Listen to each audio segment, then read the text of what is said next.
All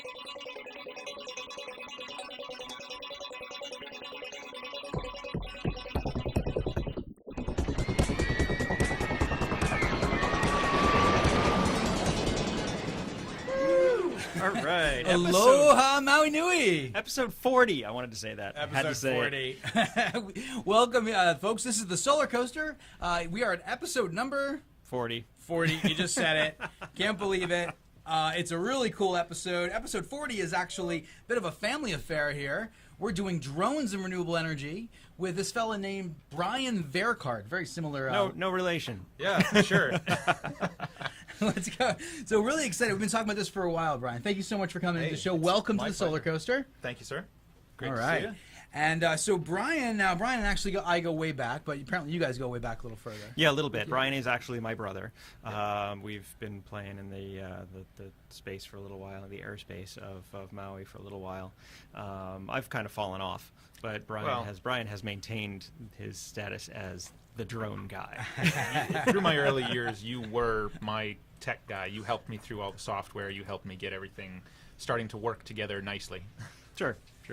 So Brian, you and I actually worked together. I've hired you for my solar company, Maui Solar Project, a handful of times. We've done a few things. I couldn't remember how many different things, but maybe 2 or 3 jobs or something like that. Yeah, just probably less than half a dozen. Right. But a lot of that was for your M&A, marketing.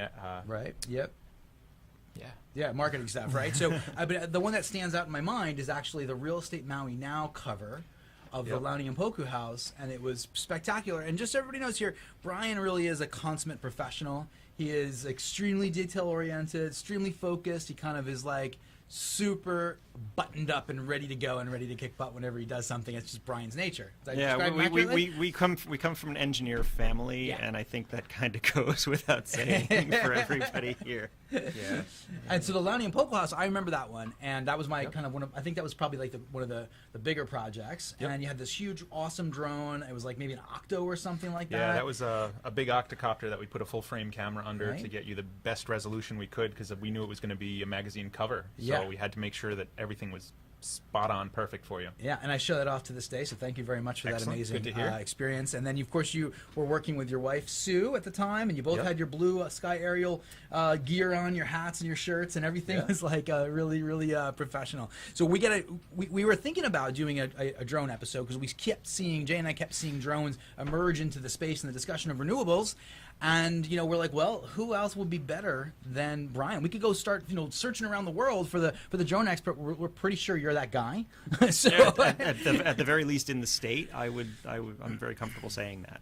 Thank you. Yeah. I try to make sure that I'm always in the loop, whether it's for federal regulations, whether it's for the emerging tech and how things are working with the drone market itself. Absolutely. So we're really fortunate to have you in here, and we're gonna really kind of like pick your brain and move forward and learn all about drones and renewable energies today on this show. So let's jump right back into our housekeeping and get this out of the way. We are the Solar Coaster right here in lovely Maui County, Fridays at 1:05 p.m. here at KOI 1110 AM.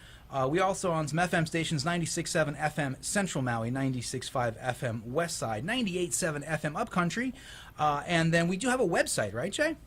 We do. The solar-coaster.com website is where you can go and get the live stream, which is our video right now. Everybody wave. Oh, hey. And we do that every week. Or you can also click on the Listen Live. If we're online, you can get us anywhere in the world. Obviously, you need to be airing because that's a live radio link. But you can also go back and click on the podcast tab and get literally every show that we've ever aired previously. So if you have a question about a different topic, go in there, dig through the old shows. By this time, we've talked about an awful lot of stuff. If you have a question on solar, it's going to be in there somewhere. Yeah. And then we've got also the blog over there. We've done some transcriptions, a couple of shows. We're going to try to build that out moving forward. Yep. We've got some press releases, some different kinds of content up there. And so check it out. It's a great website, and we really appreciate any feedback you have on that. Absolutely. Okay? Give us feedback. Down the bottom of the website, there's a little place where you can put in questions to us. Comes right to the email. We can, even if you can't call in during show hours, send us your solar questions, and we can address it. Finally, if you do go to the YouTube or something, hit like and subscribe. We really love that, and we want to know people are out there. Let us know, guys. So we Let us know. can keep doing this. It's actually really a wonderful thing, because we see a lot of times it's like an installer or like a company, and Brooklyn Solar Works. Shout out to Brooklyn Solar Works. You're listening. Thank you. And then then I'm going to get a list of all the guys that actually subscribe or listen or whatever they do. Any actions on our social media for installers, I'm going to say their name on the show. Absolutely. We got to do that, right? There's a handful of guys out there. You're about to get a shout out in the next couple shows. So we are sponsored by a great stable of companies: Maui Solar Project, Tabuchi Electric America, Sonnen Battery, and Pika Energy. These guys are all leaders in their respective areas in the renewable energy space. Yep. Thank you, sponsors, the guys on the right side of solar. They keep us on the air, and we really appreciate them. Absolutely. Thank you, guys. And then we're up in the podcast platforms, too. So if you're a podcast person and you do that thing, I never really dug into a podcast personally, but now I'm starting to kind of explore it because of we're there. And there's a lot of neat content out there. So if you're into podcasts, we're on iTunes, Stitcher, and TuneIn.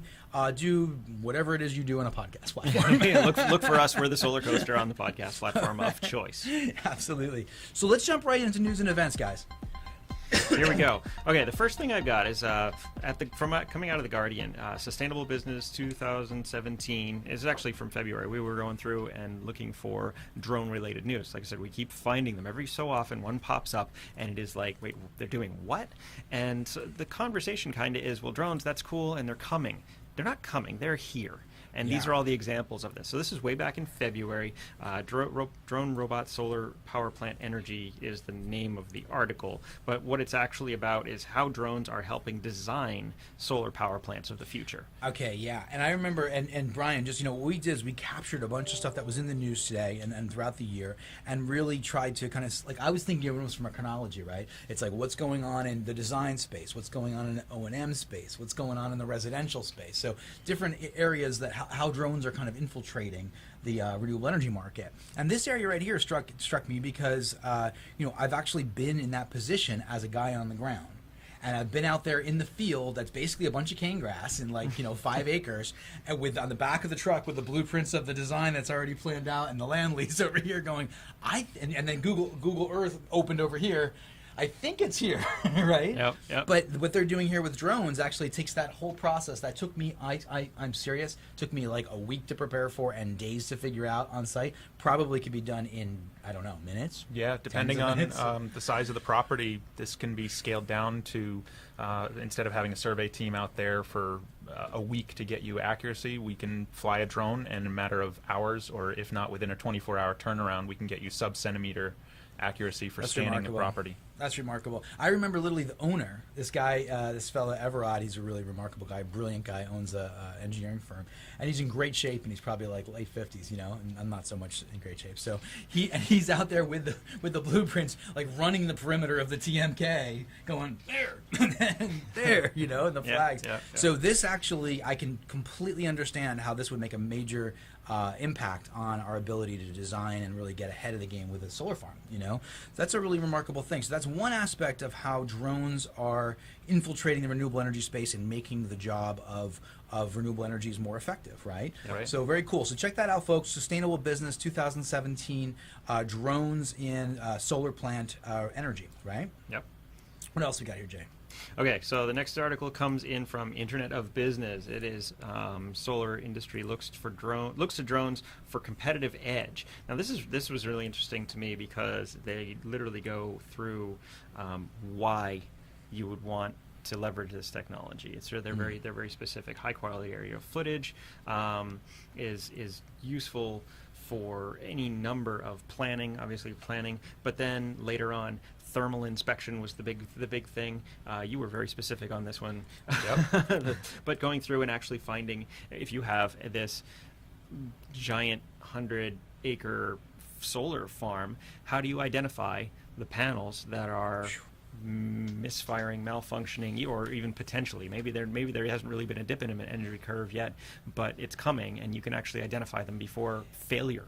I totally get this. To be proactive. Totally get this. And on those same fields that I'm describing, in fact, my former VP of Operations, Emily, called me this morning to confirm the size of these 4 solar farms. This morning, she texted me and said, "Josh, what was the size of the fence?" And I'm like, yeah. And I gave her the exact AC and DC sizes. And, you're out there on one of these systems, and these are actually relatively small farms, like a 1,200 panels, 1,300 panels per farm kind of thing. But the way they operate, there's not like a residential system. A lot of residential systems are panel level optimization, like Wes's, like your father's system, right? And so you can see it right on your phone exactly what's happening in each panel. These systems, however, they have combiner boxes. They have like 12, 14 panel strings, and so you can see voltages, you can see kind of larger level data or higher level data on the performance of that system. But if it's lower, then you have to diagnose, right?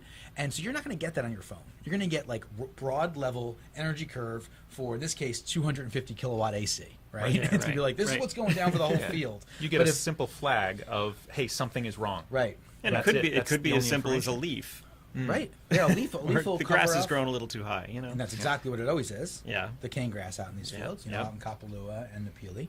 And but in this case, I always dream, we talked about this when these things were going in, Brian. I always dreamed of like that happens, a certain, a certain threshold is reached on a combiner box level or on a whatever, a string level or even whatever, and then boom, out pops the auto robot drone and flies right down to that particular string and goes and has like a thermographic FLIR or something, and then tells us which module to replace. Yeah, I remember this conversation 5 years ago. Right, 5 years ago. And now this is real. It's happening real. now.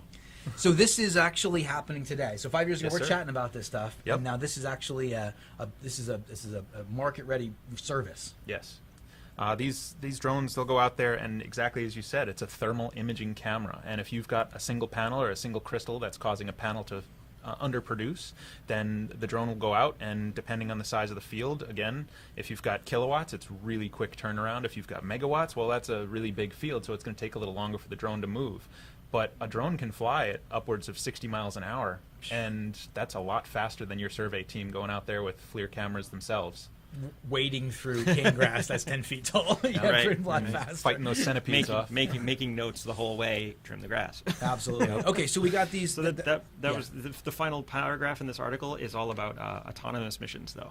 And this is a really interesting thing. So again, being proactive, pre-planned with GPS waypoints, drones can quickly identify hotspots, defective panels, glass cracks and connection problems, all of these things. But how far along is that autonomous, like just today?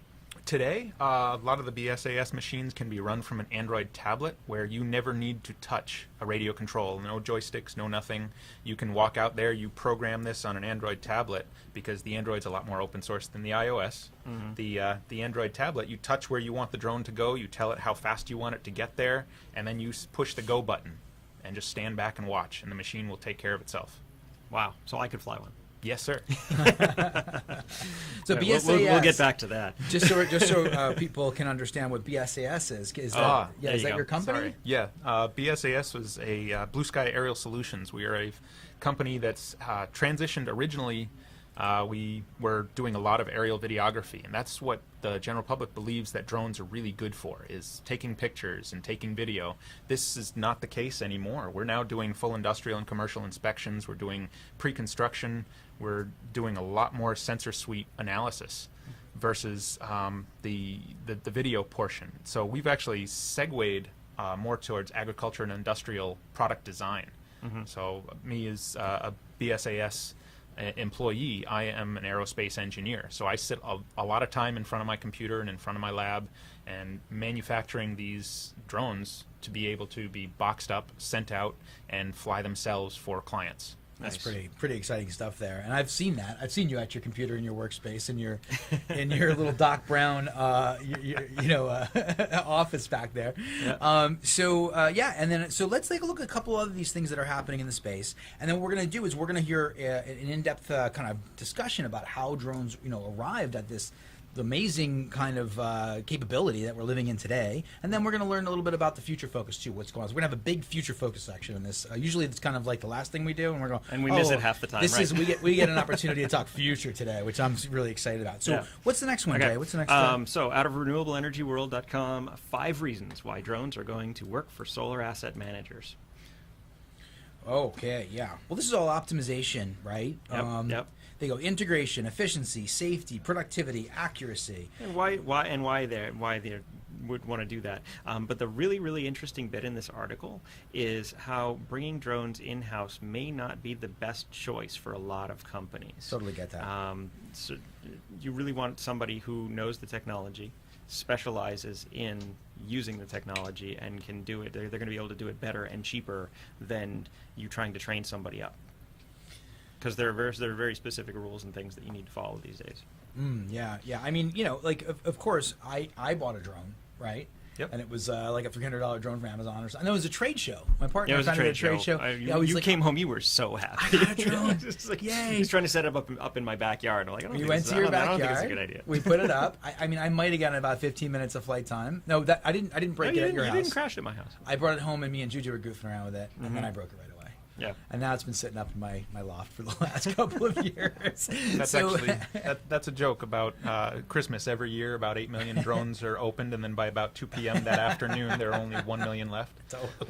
Totally believe it. Totally, yeah, absolutely. Totally believe it. That's really amazing. So I think that what I can really speak to is when we think about the farms that are actually kind of under our responsibility, that notion of how to maintain these farms actually. There is an O&M budget, and there is a requirement to do so. And your revenue, because your revenue on these farms, typically they're like a feed-in tariff, where there's a price per kilowatt hour that you are paid, or the investor is paid, every month, right? So it calculates up the kilowatt hours that it fed into the system, and then it writes you a check, right? It meaning the utility. So when we have trouble, and we do always have various kinds of issues, when those things surface. If that could be addressed with a drone quickly and efficiently and in a cost-effective manner, then that's the kind of thing that will allow us to optimize production, minimize operating and maintenance costs, and that's what the business is about. Yep, right? That's exactly what this whole article is all about. Asset managers typically work in a back office, monitor control system data, but this actually gets them real-world snapshots of what's going on in these production facilities. The efficiency that we already talked about, massive reductions in inspection time for all sorts of things, not just solar. I mean, we've been talking a lot about solar, but wind is another major target, and we'll get to that. Legacy inspection approach just doesn't work. Safety is also huge. You've got a safety-first culture in utilities. They absolutely need to make sure that when you're dealing with these massive high-voltage systems, that people are protected, and when you don't need to risk a human in the environment at all, best possible safety in the world. As long as there's no human soul involved, products can be replaced. If the drone does happen to fail and crash into a panel, okay, so you got to replace the panel and the drone, but no one's been injured, nobody's out there getting hurt. Right. More and more, like the costs associated with solar, whether it's from a production standpoint, or production meaning in the factory, or a deployment installation standpoint, or an O&M standpoint, it's the labor that becomes one of the largest components of the cost structure, right? So, panels have plummeted in prices. Right now we're in this place where the storage has plummeted in prices. It's probably going to plateau, as we know, over the next couple of years. But, I mean, once again, the labor is really the tough part, right? So the drones have the opportunity, for better or for worse, because people want jobs, we got to bear that in mind, right? They have the opportunity to really kind of scale down costs for the operating and maintenance of a solar system. So that's really something special. Okay, so we jump to the next one? Sure.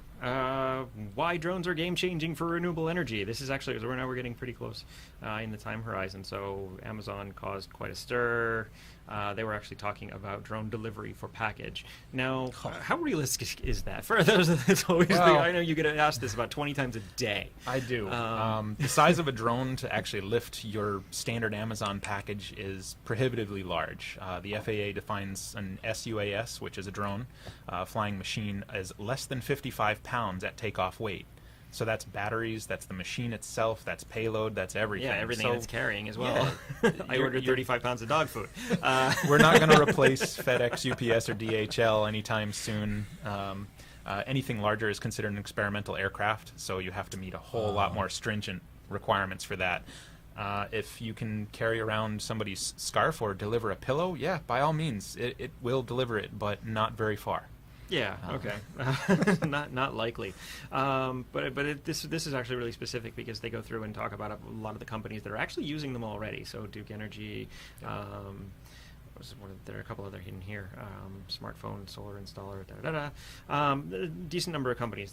But the basic message is that they're out there already. There's a ton of, they go very deep into inspection of transmission lines. Now, transmission lines, I know, because of our experience with full-scale helicopter, as an extremely dangerous job. Oh yeah, I mean, this is a job where people are killed regularly, multiple times a year. Didn't you say it was one of the most dangerous jobs that exists? Yeah. Other than Alaskan king crab fishing, it's probably one of the most dangerous jobs in existence, because these guys are going out flying in helicopters and flying over high tension wires, and then when they need to actually perform service, this helicopter comes down near the top of the tower.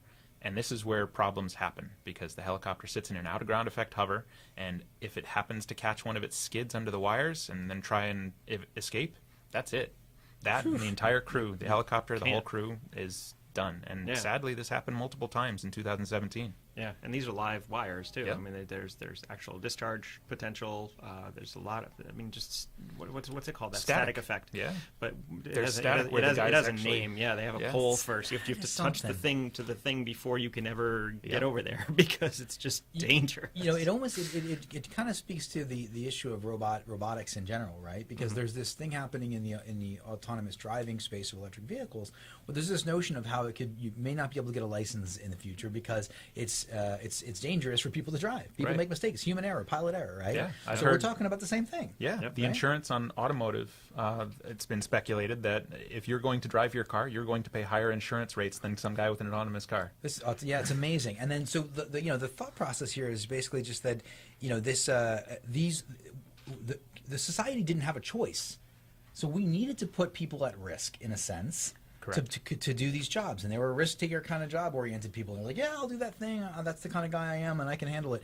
But then, if moving into the future, we may have a variety of jobs that were very risky, that it just doesn't make sense to put souls at risk, to use your language, right? Yeah. And robots can better do that kind of work. So that's really that's like a major kind of stepping stone for society or humanity, right? When you peel people back from those really difficult, dangerous places, right? Yeah, it's wonderful stuff. We look at the Fukushima disaster, where they were sending in robots. Honda, Toyota, all these major players and companies were sent in of, we don't want to put human lives at risk doing this inspection, but we need to know what's going on. So they sent all the robots. And yeah, they're terrestrial drones, but to some degree they are still drones. They have some autonomy. I learned that from you too. When you were talking, you would call other types, I would say drones, and I would think only aerial. Everybody thinks of the little four-rotor thing that you buy on Amazon, exactly, and that's not really the case. No. We never liked the word drone in the first place. You actually dropped the SUAS. Yeah. The SUAS term, which is what does that actually mean? The FAA classifies those things that fly around as SUAS, Small Unmanned Aerial Systems, because in its entirety it is a computer system, and it's unmanned. So it's kind of self-explanatory. The FAA doesn't mess around, which is our federal governing body, the Federal Aviation Administration. These guys are the ones who tell us what we can and cannot do in the national airspace. Yep. And I remember having that conversation where the earliest drones were truly military, and that's the reason why we didn't want to use that word, because it implied an armed aerial vehicle posture or something. Right? So this gives us a good sense. We just touched base on 4 kind of core articles that have been here throughout 2017 of what's happening today in the drone space, which sounds kind of like future focus, frankly. Yeah, but it's not. This is now. In fact, most of these are from last year, or at least over the last year. So this is happening. It has been happening. Right, absolutely. So it's like, the question I have for you, Brian, is, can you give us a sense of how we got to this space and time, what the history of all this is? I mean, it's pretty amazing. Just give us a sense. Well, the history of this has been around for a long time. The guys who go out there and they fly their alcohol and nitromethane radio-controlled airplanes, and they have loads of good times. There's no autonomy on those. Well, there wasn't for a long time. Nowadays, there are. Was that in the 70s or something? Or how long ago was that? This is a long time ago. I don't even have a number of when these were done, but I remember getting into flying myself in, I want to say 1990 to date myself. Yeah, you were young. I was really young. And so I started out flying radio-controlled airplanes. After that, I started flying radio-controlled helicopters because they were more fun. They were big. And then I ended up, at my brother's recommendation, slapping a camera underneath one of these radio-controlled helicopters and triggering the shutter from a servo that actually pushed the button like a finger. Yeah. A lot of that has now since changed. I mean, we start out from 1990 to 2006. You fast forward 15, 16 years, and I built my first multi-rotor that was so very basic. And it had some very basic rudimentary, it would hold level in the sky. It had a GPS sensor that would hold it roughly in place, not entirely as locked in as the ones are today.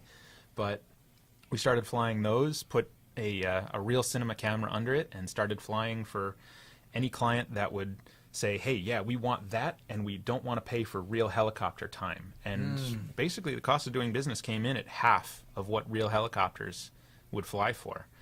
And now we fast forward today, and we've got machines that are really big to carry feature film and cinema work, which is kind of like hitting the lottery. It's wonderful to work for the Hollywood industry. It's really, you meet a lot of incredible people on the sets, but after a week or two's worth of work, you're done. And then you don't have that strike again for another year or two.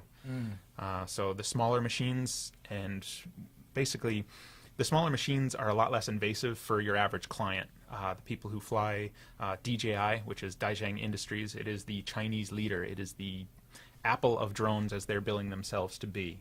And we've actually transitioned for a lot of our commercial clients to use these machines because nobody wants to pay for a 4-foot octocopter that weighs upwards of 40 to 50 pounds carrying an $80,000 camera rig.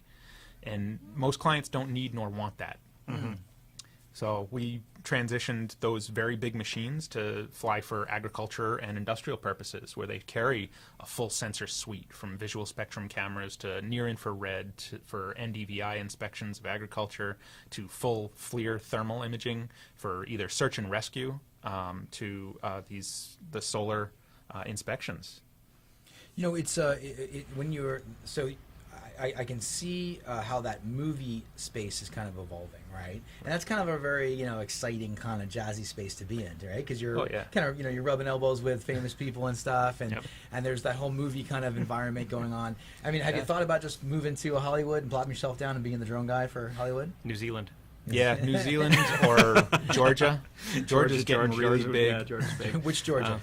Georgia, U.S. Georgia? US, yeah. Okay. Georgia Beach. You see that peach logo on things. That's actually Georgia Film Commission. All of Walking Dead is filmed down there. Yeah. Is that a tax credit thing or something? Yeah, exactly that. Right? Precisely. Georgia has But I'm saying New Zealand because the scenery is just gorgeous. So, well, one of the things I did notice, and I think I mentioned this to you over the years, Brian, is that having kind of a relationship with you and being able to talk to you about the evolution of drones, I would watch a movie and I would see a unique perspective in the air, and I go, that doesn't feel like a plane. It's impossible that it's a plane, in fact. Right. And that's not from a boom because it's too much crane, movement, right? and so it's probably from a drone. And I think I fired off a phone call to you a couple times. Like, I think I saw a drone in the movie, and that started to kind of penetrate the cinematography maybe over the last 5 years-ish or something like that. It's become fairly ubiquitous in the past 5 to 10 years. You really started to see it in the mid to late 2000s, and that's when people started to pick it up, because the drones that would carry real cameras were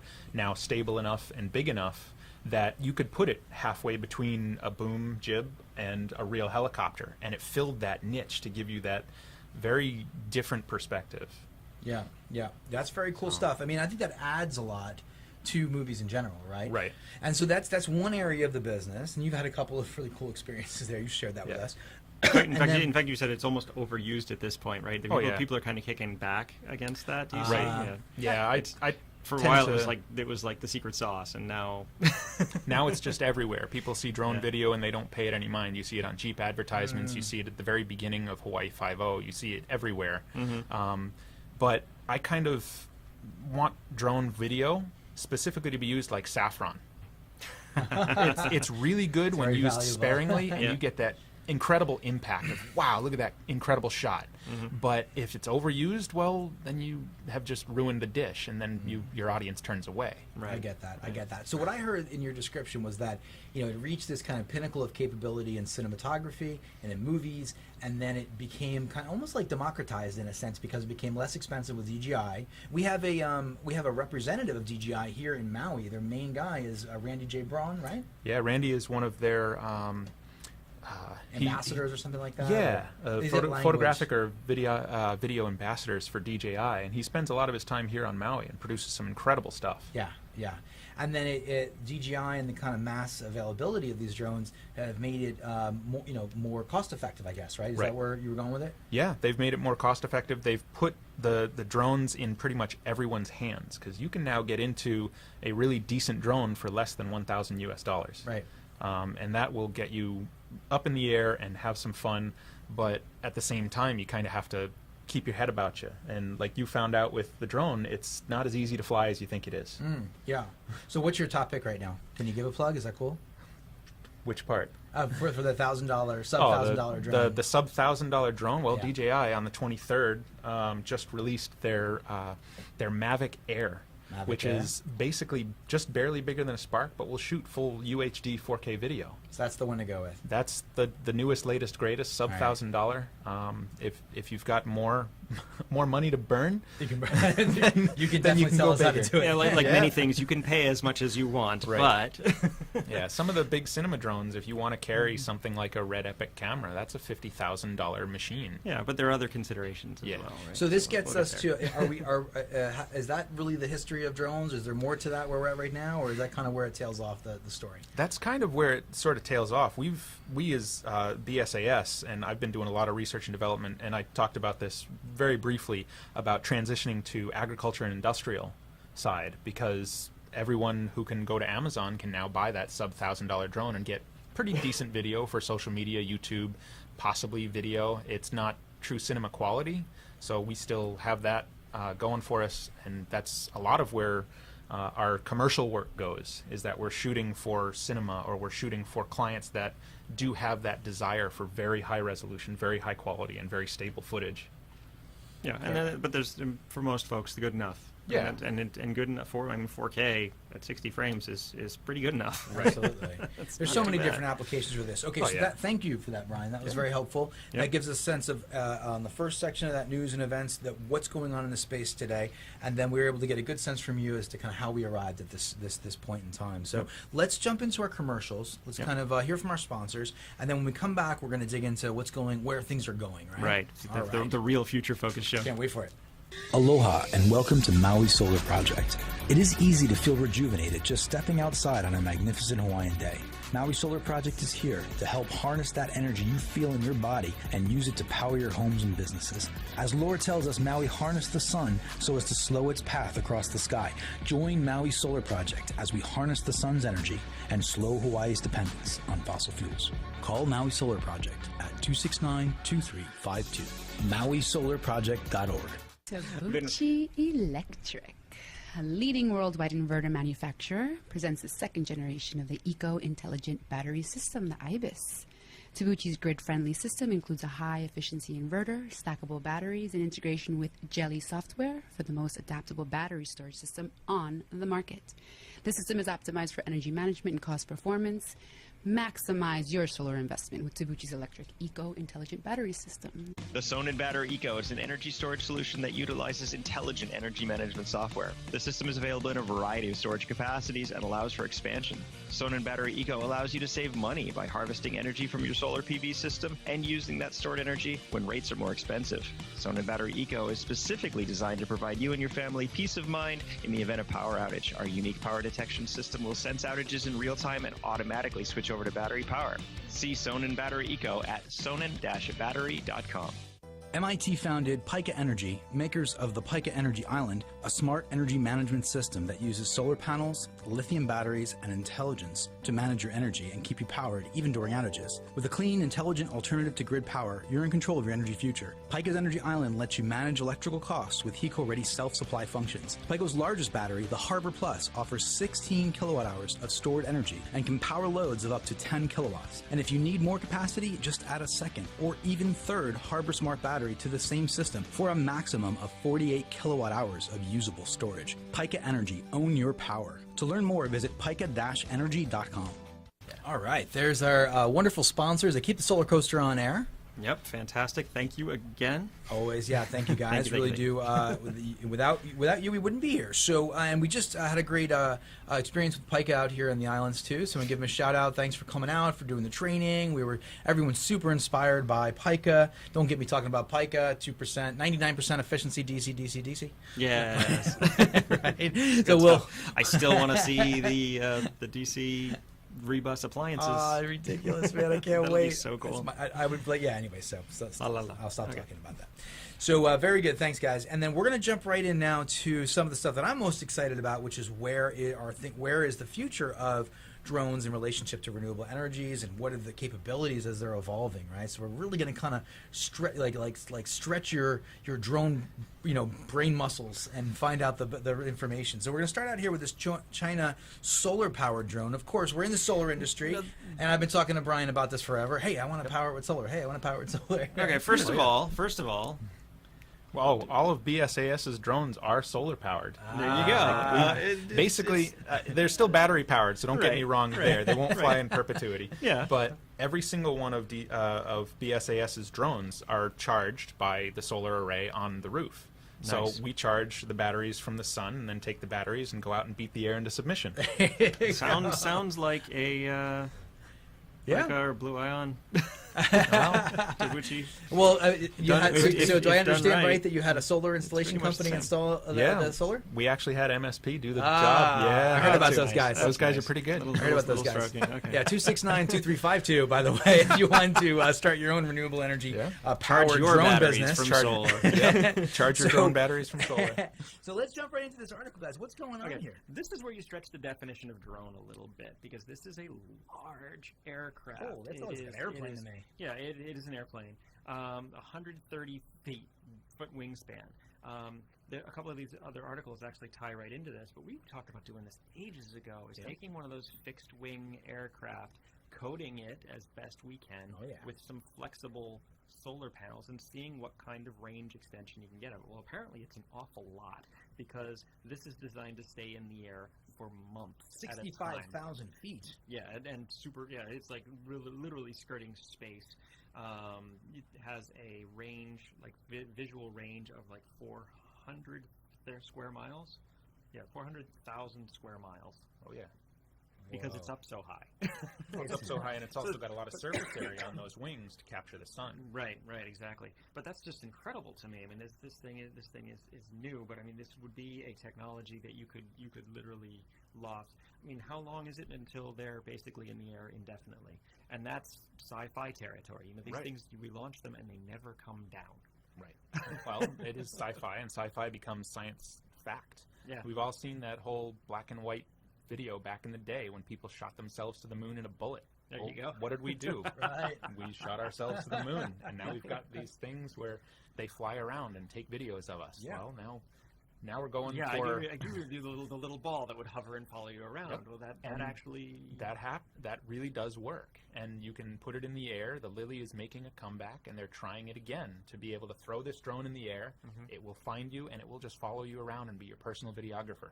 This is really amazing. But sorry, I segued away from the solar craft. That's okay. It's only a matter of time for the panel manufacturers to optimize their efficiencies and be able to basically micro-size this technology to put them on small drones, and then you just take it out ratios, in the sun. Right? That was it. I mean, when we were working with them, it was always a matter of the battery C rating, right? We had to pull a tremendous amount of power to lift the vehicle. Right? Since then, the batteries have gotten better. The vehicles have gotten lighter. Yep. And the C rating is still the biggest issue. Those lithium-ion batteries that we hear about from Tesla and the other companies, their discharge rating is not enough to beat the air and spin those motors and hold the craft up. It's not enough yet. Tesla Panasonic battery will not. The battery technology that they use would not work. I don't know about the new ones from the Gigafactory because I don't have any of those in hand. Well, we'll get you one. Specifically, the Samsung 18650 lithium-ion batteries, the little cells that come in the cars, they're probably mounted on the walls, and they build these huge battery arrays. Right. They only have a C rating healthily of about 1C, which is 1 times their discharge rate. So these batteries are rated at 3.4 amps.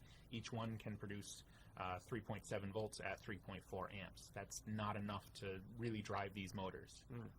So it's coming. We need some other form of energy to help supplement that. Right. And you and I worked on the sailplane and being able to throw these solar cells on the tops of wings. We were able to extend flight time. We were able to run all the avionics and servos, but just not drive the motors. Right. Very interesting stuff. So with these high elevation, very large drones with they have huge amounts of solar on them. There's some projects going on right now with Facebook, for example. We've heard about that. I think it's in India, perhaps, and they say it can utilize its high flight ceiling to maintain line-of-sight contact with over 400,000 square miles of ground and water. So what that means is that if you wanted to have internet access, for example, they could connect with that space, that amount of ground space. That was actually a Google project, and they've since canceled it, which is... Yeah, they pulled the plug. Kind of beyond me. That seems like... Did it go to the balloons instead? Because there's a balloon project like that working as well. We don't know. Yeah, there's also... They're being very quiet. Yes. Okay.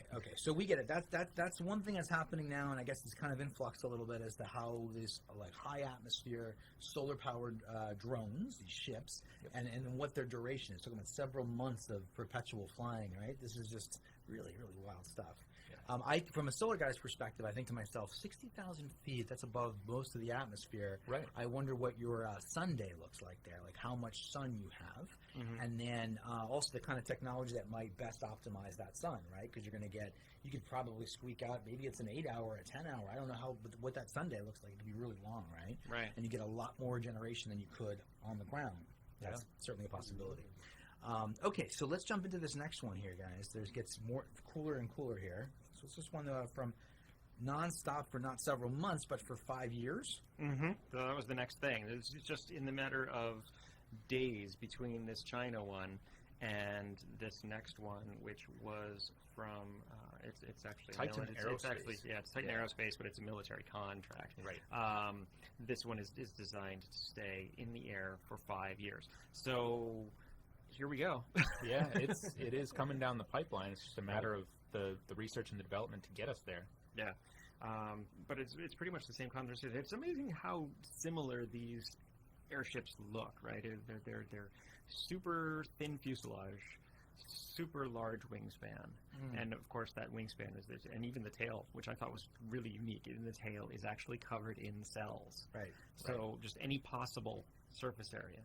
Is it worth it? I mean, that's an extreme angle of incidence, I would think, but I suppose it depends on surface area. Any surface area. Any surface area is usable. And right. you also look at... But it's weight. We talk grams or grams. And Yep, grams or grams. But at those altitudes, the airfoil will produce lift. The wing, the propeller on the front is so big because the air density down there is so low.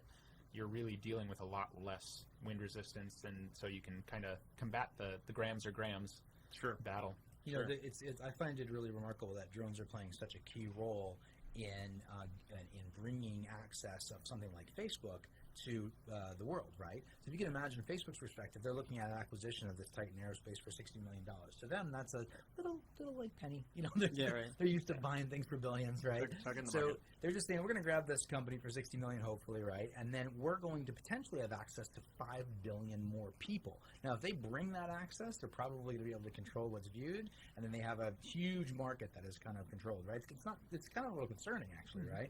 So right now, Facebook, I think, Jonah, what do they got, about a million users or something? A billion users, I'm sorry?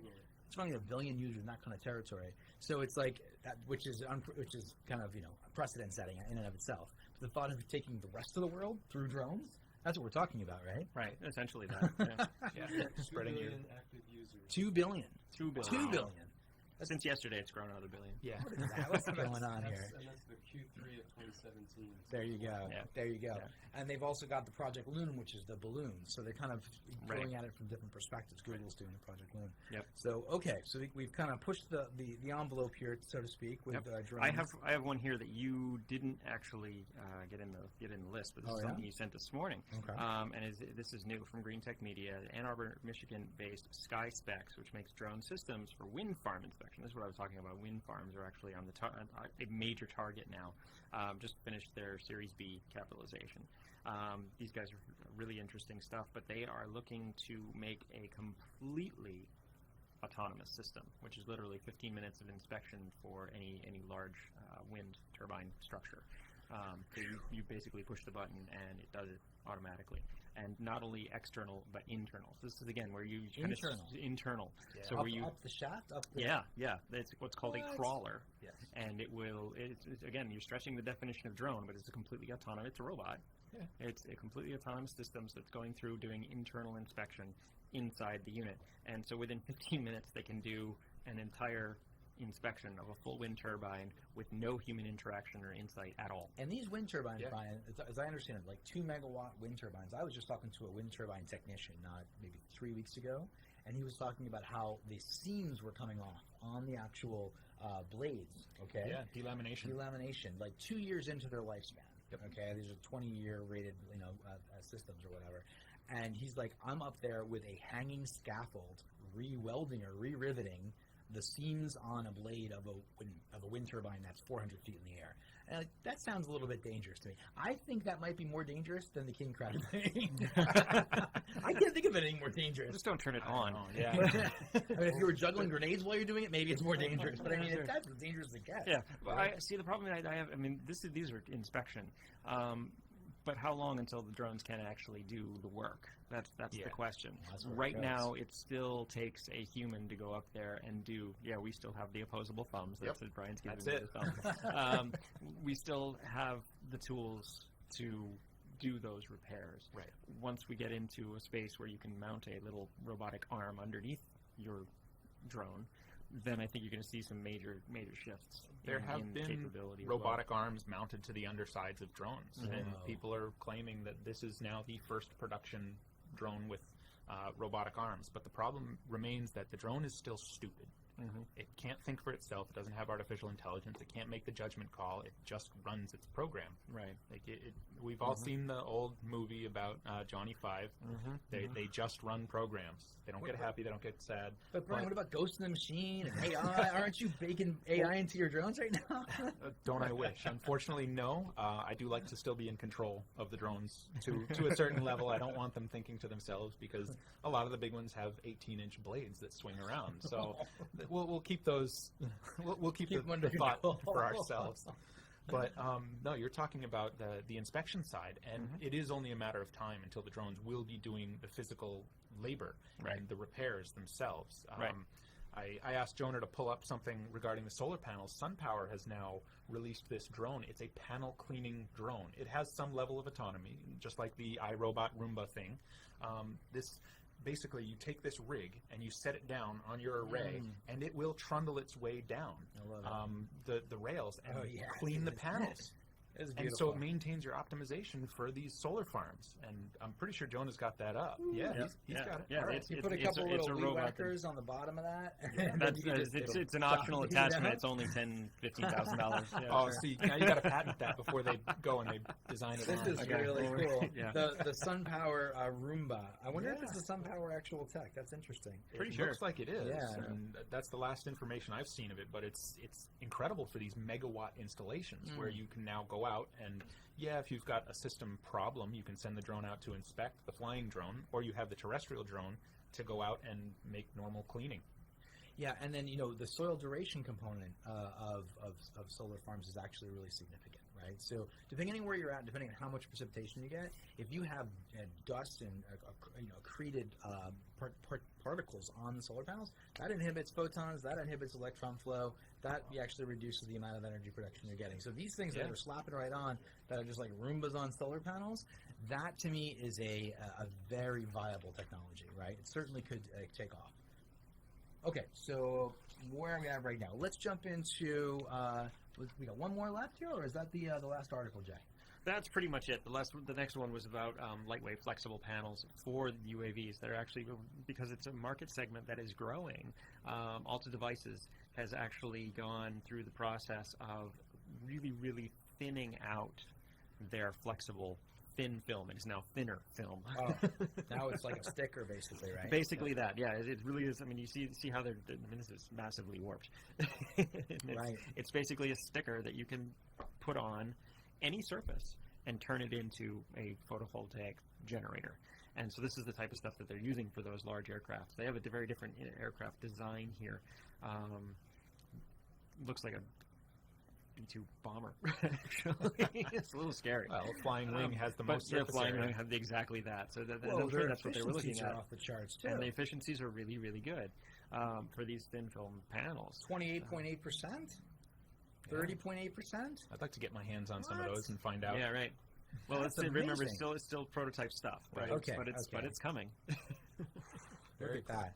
Yeah, so we've got that. That's just what you're talking about optimizing generation, minimizing weight, and creating more and more utility and more capability with drones for various services. Yeah, Alta's on its way. Yeah. And then finally, the big Boeing. Yeah, the big one Boeing came drone. down. This is a relatively new thing, but this is what did you call it? An experimental aircraft. Yeah, it's an experimental aircraft, and Boeing has the ability to do this because of their contracts with the government. That they built a drone, a multi-rotor, that will lift 500 pounds. That's a quarter ton. Whoa. So these guys are out there designing bigger and better machines and they're all electric. So we still need that PV, we still need the wind, we still need hydrogen, we need a way to get the electrons into the motors and turn them back into mechanical energy. You can move a lot of things with that kind of payload capacity. I mean, I started thinking about, even like forest fires and stuff. I mean, I guess, you have the opportunity to really move around some remarkable, I mean, geez, is this thing actually in production right now? Can you buy this? It's not a production ship. It's like I said, experimental aircraft. Yeah. It's a one-off that they built to test a concept you could build for a system. I could build it. I couldn't legally fly it. Which is too bad because that could be fun. That would be but it's a lot like the Chinese one. They shipped Santa Claus. Actually, it was a girl in a Santa suit and some presents along the way with the drone. Oh, that was this past season. What was the name of that drone? That's the one with the actual personal. Oh, that's the little shuttle. And that's being tested in Dubai. And for everyone's reference, Mayor Arakala actually referenced drones of that type and the drones that are being tested in Dubai. We asked him if he thought that was something that could happen in Maui County. He certainly said that it wasn't impossible. Yeah, he expects one in his closet. So he wants his Jetsons jetpack. Is what that's what he said. So that's a pretty good run through what's going on in the future of drones, I think. And Brian, did you have some takeaways that you wanted to kind of share with us, from your perspective? Pretty much the last thing I wanted to talk about was the FAA's involvement with these drones and the flying type specifically. The FAA has, in the early years, they had no real recourse. Comment. Yeah, no comment. We didn't do anything. And then they all at once said, no commercial flights. It's illegal. It's against federal law. And then they came out with a 333 exemption. So if you had a pilot, then you could actually fly for money. Until just recently, the Part 107 licensing and permitting from the FAA came down. So you can test in and then get your license to fly commercially. Anybody can do that? Anybody can do that. You just have to test into it. Yeah, you just have to go and you test into it. If you want to fly for fun, go fly for fun. But if you want to fly for money as a business, you do need this permit to fly. Do you do that here on Maui, or do you got to go somewhere else to do it, do you think? No, you have to go to Oahu. That's the local FSDO, the FAA testing facility. You should have a trainer here on Maui. How difficult is that? Is it a computer test and an actual flight test? Or no, it's just a computer test. Just a computer test? Yeah, you sit down in front of a computer. It's a multiple guess questions. And okay. Yeah, but you either get your pass or fail. So if you want to fly, by all means, get a drone, fly, but please educate yourself and know what the FAA, which is the Federal Aviation Administration, and the AMA, which is the Academy of Model Aeronautics. Both of these are great resources for how to fly and fly right. Just use your brain. Yeah, and safe. We've all seen the video of the guy at his wedding getting smacked in the face. Whoa. Yeah, it wasn't fun. So this has been the Solar Coaster with Brian Verkaart. Can't thank you enough for coming in today. It's been my pleasure, guys. I personally learned a tremendous amount about drones, what's going on, how we got here, where it's going in the future, and in renewable energies, which is our thing. Yeah, you gonna buy another one? Yes, I definitely am, when I have an extra few bucks. Hey, folks, thanks so much for listening to the Solar Coaster. It's been a great show. We are sponsored by Maui Solar Project, Stone and Battery, Pika Energy, Tabuchi Electric America. Check us out, solar-coaster.com. And thank you very much. Like and subscribe. Hello, everybody. Have a great weekend.